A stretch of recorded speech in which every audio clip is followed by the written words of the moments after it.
Welcome to a new daily top Askreddit video. Today's topic: what's one of the world's biggest fuck around and find out moments?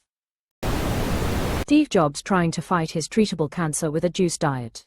Letting himself get sicker because of his stupid diet, and then fast-tracking himself to getting a donor liver. Money over all. It wasn't like he paid anyone off to step in front of someone to get a liver. He took advantage of the flawed organ transplantation system in this country to find the area where he was likely to get one the fastest. He was the sickest patient signed up in the Tennessee system. True story, if you need a kidney transplant, you'll get it the fastest at the University of Toledo Medical Center in Ohio. That submarine guy, Cap'n Crunch. I think Elon and Bezos should give it a whirl. Elon is such a smart guy that he could design it himself. Do it, Elon, you fucking coward. The guy won't even go in his own rockets, he definitely isn't going in a sub.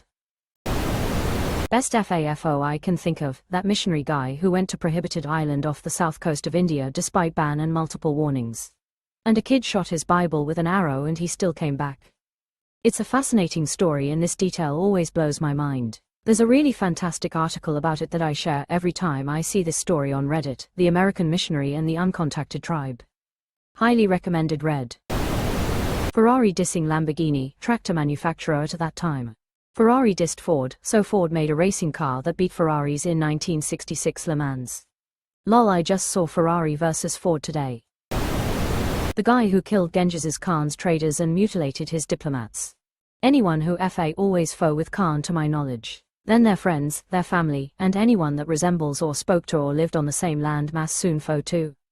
Then their friends, their family. True, Khan was totally going to kill everyone on the Enterprise, not just Kirk. I've given you no word to keep, Admiral. Quote.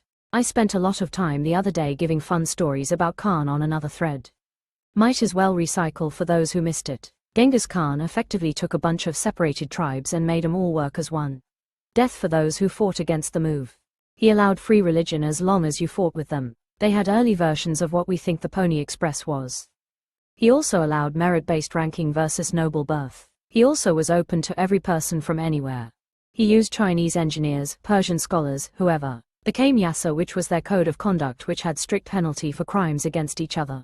They were nomadic warriors who didn't really have a home. They ride unbelievable distances and would cut a vein on the back of the horse's neck and drink the blood for nutrients on long rides. They would enter towns and demand everyone to give half the gold or they will pour gold in every orifice of their body. They would demand women as slaves and men as warriors. It is said that Genghis Khan direct descendants make up 2% of the world currently. They'd burn the village down and the villagers would march in front of their army, preventing the next village to volley archers afraid of killing family and friends. It is said that Genghis Khan and the Mongols killed 10% of the world's population. So much so that it actually lowered CO2 emissions on the planet. They burned thousands of libraries, making generational ignorance and illiteracy setting nations back centuries. It is said the Mongol army once made a pile of skulls that could be seen from a mile away. The Mongols were an absolute menace to China, effectively a great equalizer for Asia as China was the known superpower. After the Mongols were expelled from China, the Great Brick and Stone era of building the walls was commissioned. Effectively, this was to keep the Mongols out of China. This forced China to hyper-focus on the barbarian neighbors for a good while. I have a ton more other fun TID bids if interested, and I do love telling them.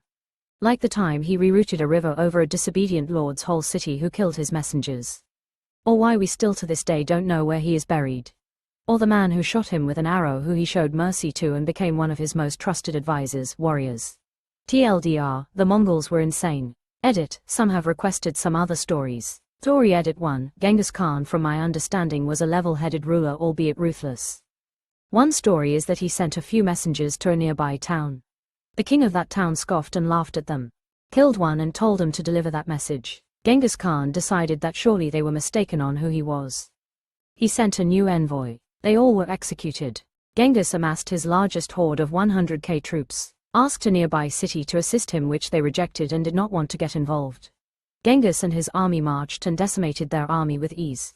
He seized their ruler and executed him. He then captured the villagers and enslaved them to reroute the nearby river to destroy the birthplace of this ruler who defied him. He then marched on and destroyed the civilization who refused to help him. Story Edit 2, Genghis was in a battle with a rivaling tribe.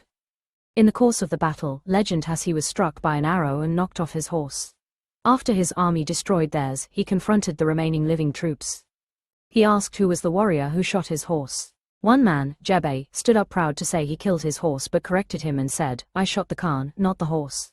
But if YPU spare me, I promise to serve YPU with my life."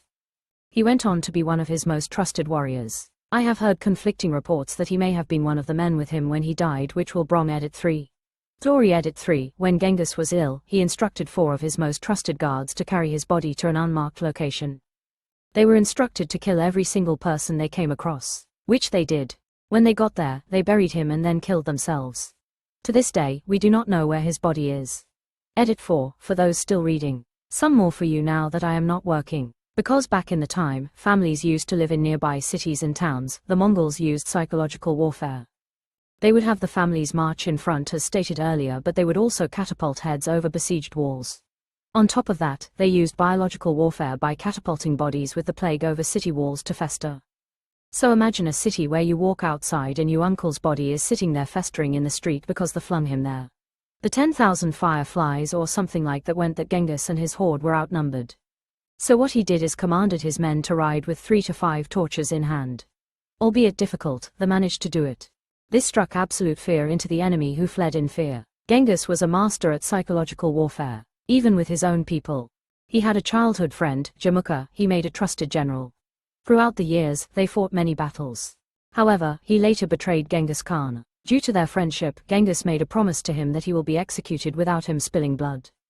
He proceeded with breaking his back and letting him die out. When Temujin, Genghis, was young, his father was killed by the Tatar tribe. Young Genghis vowed to destroy them. Years later, he did exactly that. He sentenced any Tatar living who was taller than a wagon axle to death. This was to warn the other tribes that your whole history will be destroyed. This brings me to one of the most infamous stories.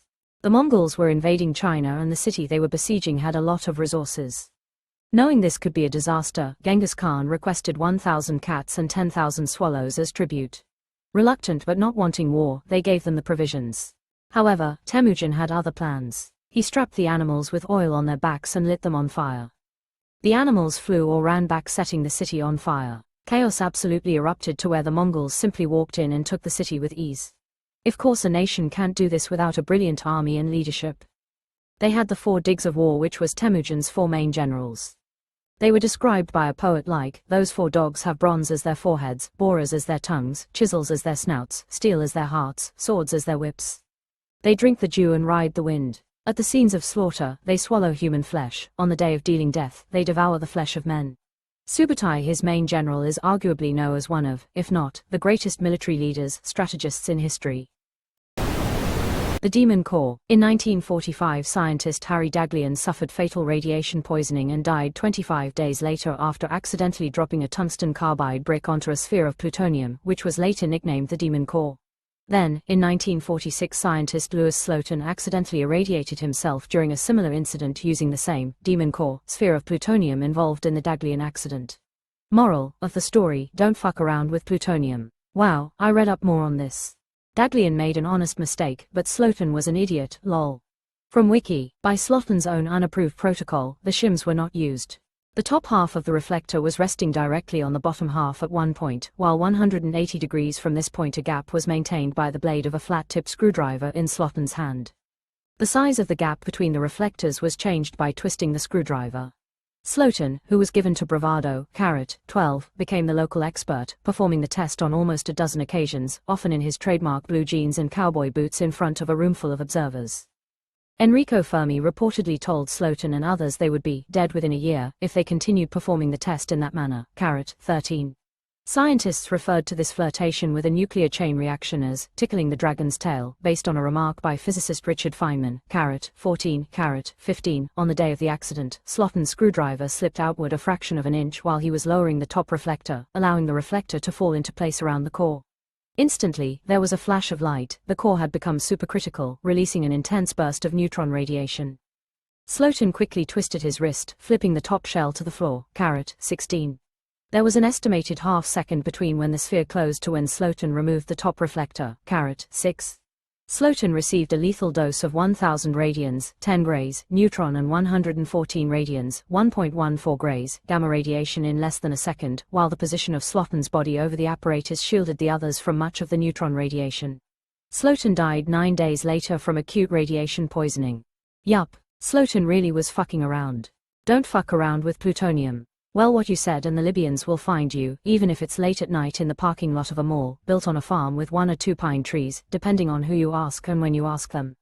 The Lone Pine Mall Easter egg in BTTF is one of the funniest subtle jokes in cinema history. After the accidents, the demon core was melted down and recycled into new cores for testing.